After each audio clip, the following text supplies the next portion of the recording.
All right, Chapter 8, Program 3. We're doing static class and some static methods here. So they give us the headings, and basically, like the first method is just the Pythagorean Theorem, where it takes in a leg and a hypotenuse, and you have to return the other leg.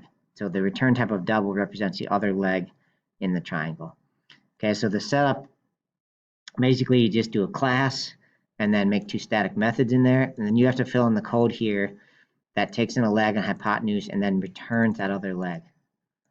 Okay, and so if you forgot what this looks like, here would be an example where we know a leg here, L, we know hypotenuse 12, and we got to find the other leg.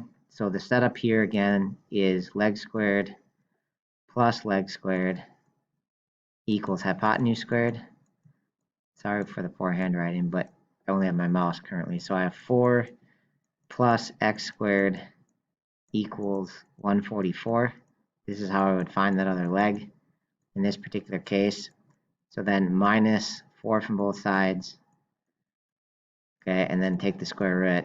And so my answer for that missing side is whatever the square root of 140 is, which we'll just say it's like 11 point something, call it 11.8 or something like that.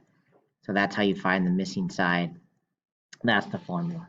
Okay, so your method has to do that same thing. As you'll have the two numbers, the leg and hypotenuse, and you have to return the other leg.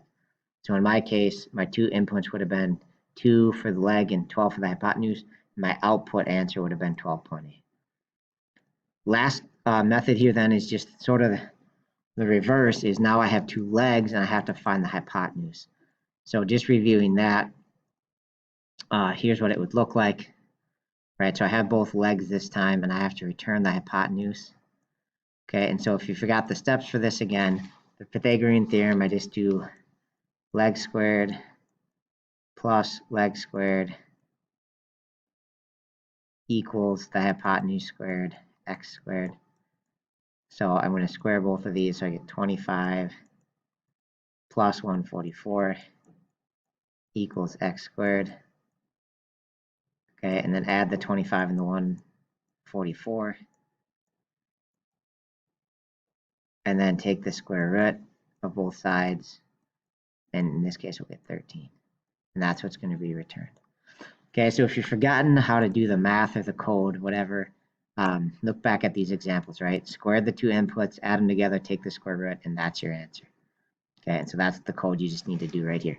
Okay, and that's it, right? And then once you got them done, you can do the runner, and it'll just call your class with the method name and some inputs to kind of test it.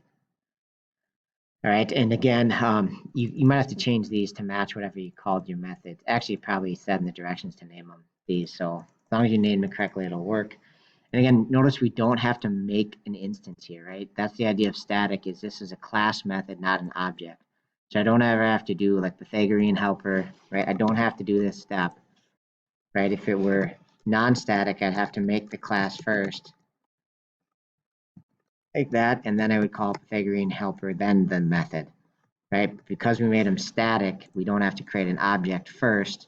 We can just call it straight from the class, like is shown here, right? And once you have it working, these test cases should pass. So hopefully that gives you some hints on that one. Let me know if you need additional information.